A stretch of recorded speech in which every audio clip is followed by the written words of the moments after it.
ശബരിമല തീർത്ഥാടനത്തെ സംബന്ധിച്ചിടത്തോളം ഗുരുസ്വാമിമാർക്ക് വളരെ വലിയൊരു പങ്കാണുള്ളത്. ശബരിമല എന്ന് പറയുന്നത് ശരിക്കും പറഞ്ഞാൽ ഒരു യാത്ര പോവുകയല്ല, അതൊരു തീർത്ഥാടനമാണ്. കേവലം അയ്യപ്പനെ ദർശിക്കുകയല്ല, മറിച്ച് അതുകൂടാതെ ഒട്ടനവധി കാര്യങ്ങൾ ഇതുമായിട്ട് ബന്ധപ്പെട്ടുണ്ട്.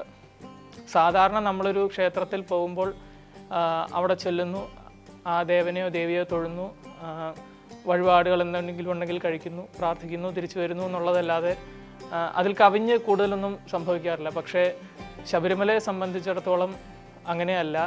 കുറേ ആചാരങ്ങളും അനുഷ്ഠാനങ്ങളും ഒക്കെ പാലിക്കേണ്ടതായിട്ടുണ്ട്, പോകുമ്പോഴും തിരിച്ചു വരുമ്പോഴും ഒക്കെ.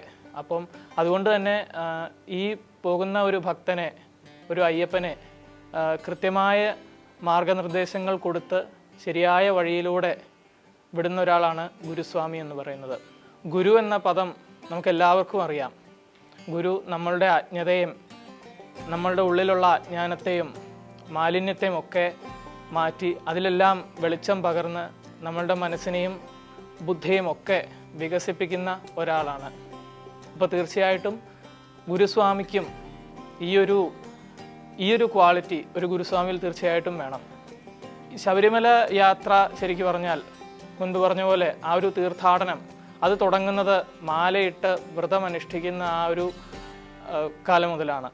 അപ്പം ഈ വ്രതം എങ്ങനെ അനുഷ്ഠിക്കണം, ഏതൊക്കെ അതിലെന്തെല്ലാം പാലിക്കണം, അല്ലെങ്കിൽ എന്തെല്ലാം ചിട്ടകൾ നിത്യജീവിതത്തിൽ കൊണ്ടുവരണം, തുടർന്ന് കെട്ട് നിറയ്ക്കുന്ന സമ്പ്രദായം, ശബരിമലയിലേക്ക് പോകുമ്പോഴുള്ള ചെയ്യേണ്ടതായ ആചാരങ്ങൾ, അനുഷ്ഠാനങ്ങൾ, നിഷ്ഠകൾ, ശബരിമലയിലേക്ക് പോകുന്ന വഴി മല കയറുമ്പോൾ അവിടെ സന്നിധാനത്തെത്തിയതിന് ശേഷം ദർശനം നടത്തുമ്പോഴും തിരിച്ചു വരുമ്പോഴും ഒക്കെ ചെയ്യേണ്ട കാര്യങ്ങൾ, ഇതെല്ലാം ഗുരുസ്വാമിയാണ് കൃത്യമായി ഒരു ഭക്തന് അല്ലെങ്കിൽ അയ്യപ്പന് പറഞ്ഞു കൊടുക്കുന്നത്.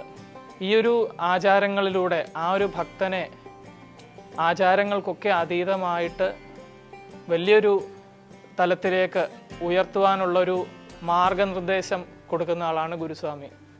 എന്താണ് ഒരു ഗുരുസ്വാമിയുടെ യോഗ്യത? ഗുരുസ്വാമിയുടെ യോഗ്യത മുൻപേ പറഞ്ഞ പോലെ ഒരു ഗുരുവിന് വേണ്ട എല്ലാ ഗുണങ്ങളും ഉള്ളൊരു വ്യക്തിയാണ് ഗുരുസ്വാമി. ശബരിമലയെ സംബന്ധിച്ച് പറയുമ്പോൾ ഇതുകൂടാതെ ശബരിമലയിലെ സമ്പ്രദായങ്ങളും ഈ വ്രതക്കാലത്ത് പാലിക്കേണ്ടതായ നിയമങ്ങളും അത്തരം കാര്യങ്ങളുമെല്ലാം ദേശവും കാലവും അനുസരിച്ച് എല്ലാം കൃത്യമായി അറിയാവുന്ന ഒരാളാണ് ഗുരുസ്വാമി. പിന്നെ അതിലൊക്കെ ഉപരി ഒരു ഗുരു ആകാൻ അല്ലെങ്കിൽ ഒരു ഗുരുവിൻ്റേതായ എല്ലാ ഗുണങ്ങളും വന്നു ചേരാൻ പ്രാപ്തിയാകുമ്പോൾ മാത്രമാണ് ഒരാൾ ഗുരുസ്വാമി ആകുന്നത്. പല കാര്യങ്ങളും ഇന്ന് നമുക്ക് പുസ്തകങ്ങളിലും CD-യിലും അല്ലെങ്കിൽ ഇൻ്റർനെറ്റിലും ഒക്കെ അവൈലബിൾ ആണെങ്കിലും ഒരു ഗുരുവിൻ്റെ കൂടെ നിന്ന് ഗുരുവിൻ്റെ കൂടെ തന്നെ യാത്ര ചെയ്ത് പോകുമ്പോഴാണ് ഇതിലൊന്നും കാണാത്ത പല കാര്യങ്ങളും നമുക്ക് കാണാനും മനസ്സിലാക്കാനും അനുഭവിക്കാനും ഒക്കെ സാധിക്കുന്നത്. കാരണം ഈ ശബരിമല തീർത്ഥാടനം എന്ന് പറയുന്നത് കുറച്ച് ആചാരങ്ങളും അല്ലെങ്കിൽ കുറച്ച് അറിവുകളുമല്ല, ഇതിനൊക്കെ ഉപരിയായിട്ട് അനുഭവത്തിൻ്റെ ഒരു മണ്ഡലത്തിലേക്ക് ഈ ഒരു ഭക്തൻ എത്തണം. അതിന് തീർച്ചയായിട്ടും ഒരു ഗുരുസ്വാമി തന്നെ തൻ്റെ കൂടെ എപ്പോഴും ഉണ്ടാകണം. ഗുരുസ്വാമിക്ക് ലൗകിക ജീവിതത്തിൽ എന്തൊക്കെയാണ് പാലിക്കേണ്ടത്, അല്ലെങ്കിൽ ലൗകികമായ ജീവിതം നയിക്കാൻ സാധിക്കുമോ എന്നൊക്കെയുള്ളതും പലരുടെ ഇടയിൽ ഒരു സംശയമാണ്. ലൗകിക ജീവിതം തീർച്ചയായിട്ടും അനിവാര്യമാണ്, ഗുരുസ്വാമിമാർക്കും അതാകാം. പക്ഷേ എപ്പോഴും ലൗകിക ജീവിതം എന്ന് പറയുമ്പോൾ ലൗകികവും ആത്മീയവും എല്ലാം അതിൻ്റെ കറക്റ്റായിട്ട് ബാലൻസ് ചെയ്ത് പോകുമ്പോഴാണ് ആ ഒരു പെർഫെക്ഷനിലേക്ക് എത്തുന്നത്. പിന്നെ ചില സന്ദർഭങ്ങളിൽ ഗുരുസ്വാമിമാർ ശബരിമലയിലേക്ക് പോകാറില്ല, പക്ഷേ എന്നാലും ഇവർ കെട്ട് നിറയ്ക്കും, ഈ മറ്റ് മന്ത്രദീക്ഷ കാര്യങ്ങളൊക്കെ ഇവർ കൊടുക്കുന്നുണ്ടാവും. ഈ ഒരു സന്ദർഭത്തിലും ഇവർ വ്രതം പാലിക്കാറുണ്ട്. 41 ദിവസത്തെ വ്രതം തന്നെ ഇവർ പാലിച്ച് ആ ഒരു നിഷ്ഠയിൽ ഇരുന്നുകൊണ്ട് തന്നെയാണ് ഈ കെട്ട് നിറയും കാര്യങ്ങളും എല്ലാം ഇവരും ചെയ്യുന്നത്.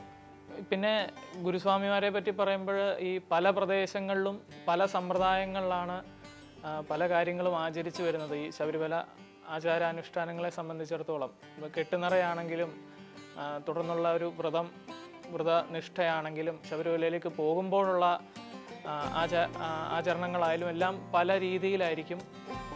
ഇതെല്ലാം കാലവും ദേശവും അനുസരിച്ച് അങ്ങോട്ടും ഇങ്ങോട്ടും ഒക്കെ മാറ്റങ്ങൾ ഉണ്ടാവാറുണ്ട്. യോഗ്യനായിട്ടുള്ളൊരു ഗുരുസ്വാമിയാണെങ്കിൽ മുമ്പേ പറഞ്ഞ പോലെ ആ ഗുരുസ്വാമി പറഞ്ഞു തരുന്ന കാര്യങ്ങൾ അതേപോലെ പാലിച്ച് സന്നിധാനത്തേക്ക് പോയാൽ മതി. എല്ലാം പല വഴികളാണെങ്കിലും എല്ലാം എത്തിച്ചേരുന്നത് ഒരു കേന്ദ്രത്തിലേക്കാണ്, അയ്യപ്പനിലേക്ക് തന്നെയാണ്. അതിന് പല വഴികളുണ്ടെന്നുള്ളത് മാത്രമേ ഉള്ളൂ. ഗുരുസ്വാമി എന്ന് പറയുന്നത് ഒരു പാരമ്പര്യ അവകാശമോ അല്ലെങ്കിൽ അതിൻ്റെ പിന്നൊരു പിന്തുടർച്ചാവകാശമോ കാര്യങ്ങളോ ഒന്നുമില്ല. ആരാണോ ഒരു ഗുരുസ്വാമി ആവാൻ യോഗ്യനായിട്ടുള്ളത് ആ വ്യക്തി ഗുരുസ്വാമി ആവുകയാണ്. അല്ലാതെ ഇപ്പം ഒരു വ്യക്തി ഗുരുസ്വാമി ആയതുകൊണ്ട് അദ്ദേഹത്തിൻ്റെ അടുത്ത തലമുറയും അല്ലെങ്കിൽ വരും തലമുറകളെല്ലാം ഗുരുസ്വാമി ആകണമെന്നില്ല. ഇവർക്കൊക്കെ ആ യോഗ്യത ഉണ്ടെങ്കിൽ ഉറപ്പായിട്ടും ഇവരും ഗുരുസ്വാമിമാരാകാം. മുൻപേ പറഞ്ഞതുപോലെ ഒരു എത്ര തവണ മല ചവിട്ടുമ്പോഴാണ് ഗുരുസ്വാമി ആകുന്നത് എന്നുള്ളതിലല്ല, മറിച്ച് പലതവണ പോയി കഴിയുമ്പോൾ അവിടുത്തെ ആചാരങ്ങളും ഒക്കെ മനസ്സിലാക്കി സ്വയമേവ ആ ഒരു ബോധം തന്നിൽ വരുമ്പോൾ അദ്ദേഹം തീർച്ചയായിട്ടും ഗുരുസ്വാമിയാവും. പിന്നെ ഈ പറയുന്ന പോലെ ശിഷ്യന്മാർക്ക് പറഞ്ഞു കൊടുക്കുന്നത് മാത്രമല്ല, മറിച്ച് അവനവനും ഇത്തരം കാര്യങ്ങൾ വളരെ നിഷ്കർഷമായി പാലിക്കുമ്പോഴാണ് ഒരുവൻ യഥാർത്ഥത്തിൽ ഗുരുസ്വാമിയാകുന്നത്.